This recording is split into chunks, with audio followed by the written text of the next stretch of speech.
You guys might not realize it, but you taking 2 minutes, 3 minutes out of your day to provide me with some words of encouragement, it just makes it a little less hard because I don't have to feel like I'm going through it alone.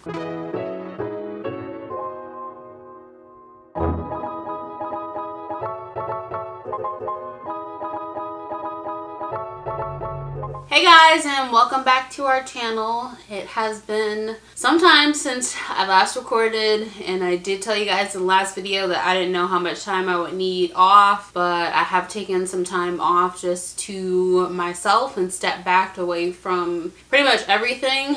I also want to say welcome to all of our new subscribers. We thank you for joining us on this journey, and to all of our loyal from day one subscribers, I definitely appreciate all of you guys who have been along for the kind of entire segment of our journey, and we have much love for you guys, and we really just appreciate you standing behind us and supporting us. For my follow-up appointment, I didn't even bother going back to the new obstetrician. I didn't like her at all, and of course I was angry because the miscarriage happened 4 days after I had an appointment with her, after what we had already talked about. So I didn't want to go back and see her, so I decided to go back to the military hospital where I had received nothing but great care throughout my pregnancy.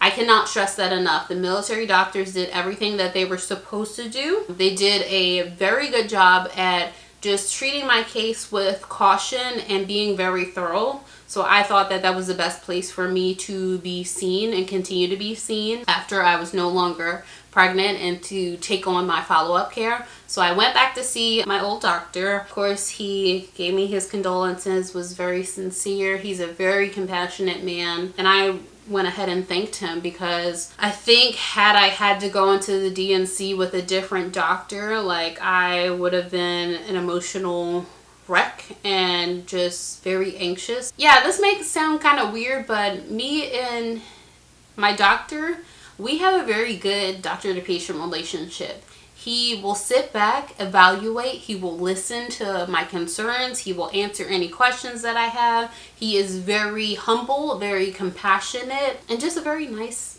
man in general, and he has a great deal of empathy. I felt that it would be best for me and the most comfortable for me to go back and see him for my follow-up care. So in my appointment, we discussed a few things, one of which was recovery instructions. So basically, from the time you get the procedure done on out, no sex for 4 weeks. And then he said basically beyond that, we want to use protected sex or practice abstinence, one of the two, because he wants to send us out for genetic counseling. And he's like, your body just needs some time, so just until they kind of get you a workup going, do your best to not get pregnant. So that was not something that I didn't expect to hear, even though you know it's with the best intentions and it's for your own good for someone to tell you to not get pregnant, kind of do what you can to make sure you don't get pregnant, to use condoms.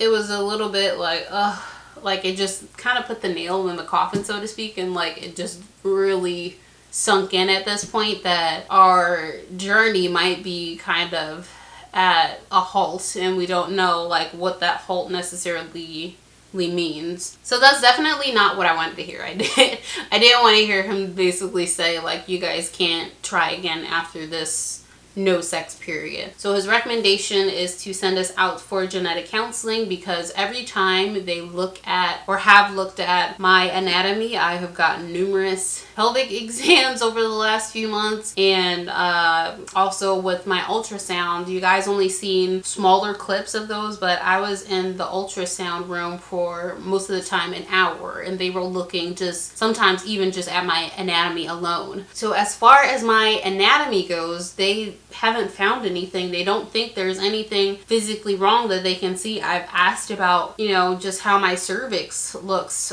throughout various stages of this process. Is there anything in my uterus that is indicating that it cannot support pregnancy? So I've asked all of these questions, and there aren't any physical indications as to why this keeps on happening. So he's thinking, and I totally agree with him, that it might be something genetic underlying, or it could just be that I am going to need more uterine support throughout the beginning of my pregnancy. But we don't know yet, so the first line of kind of figuring all of that out is genetic counseling. Also, I am supposed to be going back this week to get blood work done again, just to make sure that my HCG has dropped again. So a week from the DNC, at my follow-up appointment, my HCG went down to 891.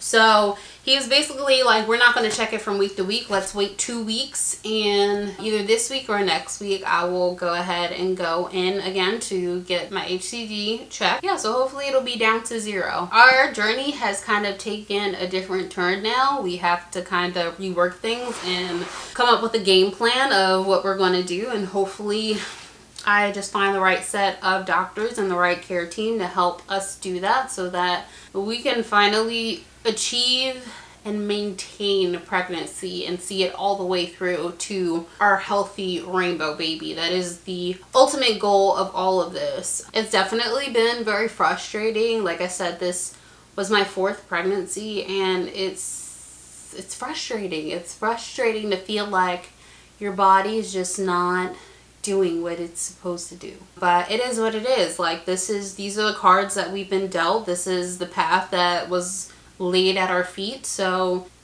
our only option is to move forward and kind of walk the path. That's kind of where everything is at right now. Physically, I think it took about 2 weeks for me to finally stop actively bleeding. I still have some spotting. They told me it might be a while before that on and off kind of brown spotting goes away. So yeah, I know you guys have probably been wondering about that, but as far as healing goes physically, I think I am doing pretty good. I did try to get in touch with the genetic counselor that I have been referred to, and I have previously been referred to this counselor. With my last miscarriage, I was referred to this counselor, so I've been trying for at least 3 months to get an appointment with them. So while I'm working on getting that appointment with the genetic counselor that's in state, I also have a referral for a consultation at the reproductive medicine department at Walter Reed. It's basically, they handle like urology, gynecology, and I guess whatever else surrounds reproductive medicine. And they are actually the same hospital that did Jeremy's vasectomy reversal. So the hospital you saw us go back to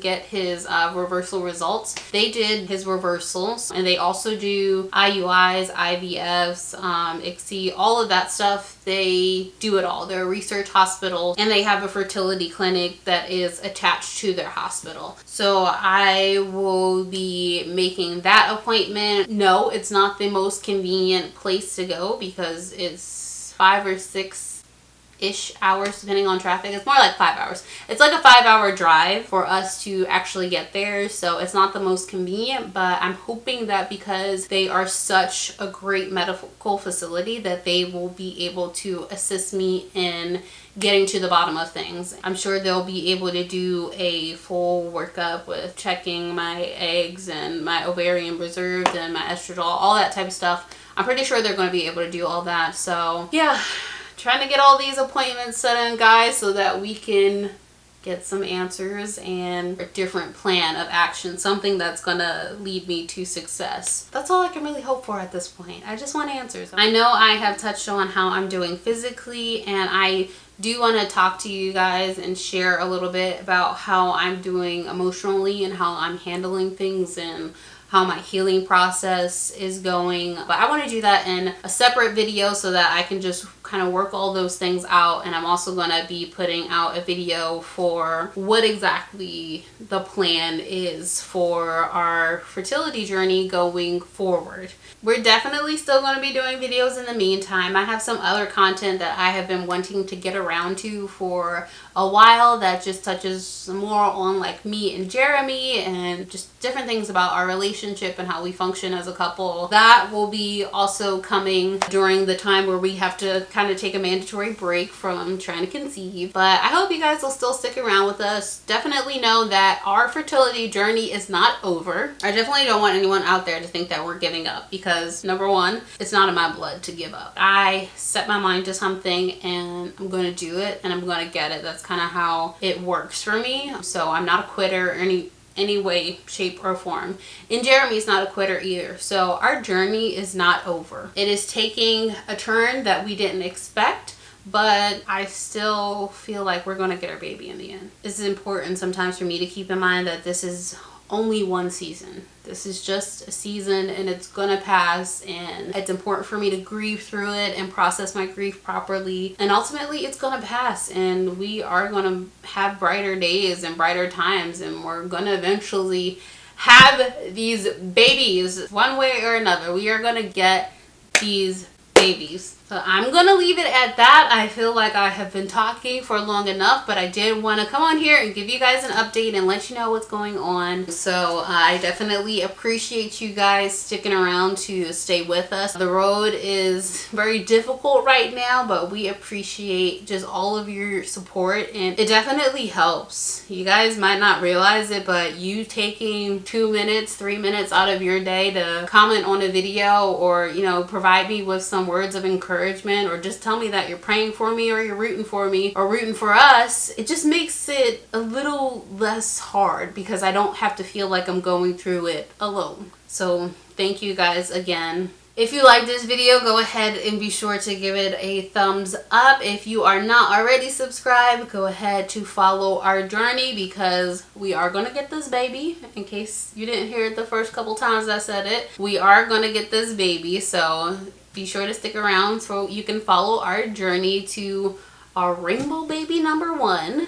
And I hope you guys have an amazing and wonderful week. Whatever you are going through in your life right now, I hope that it all works out for the best. Also keep in mind that I am praying for you ladies out there that are still on your journeys trying to conceive, that are on your pregnancy journey. Some of you are having it a little bit more difficult of a time with your pregnancy, so I definitely, my heart goes out to you, my prayers go out to you. I am rooting for you guys and praying that you have a safe and healthy pregnancy and a safe delivery. That's it. So I hope you guys have an amazing week, and I will see you in the next video.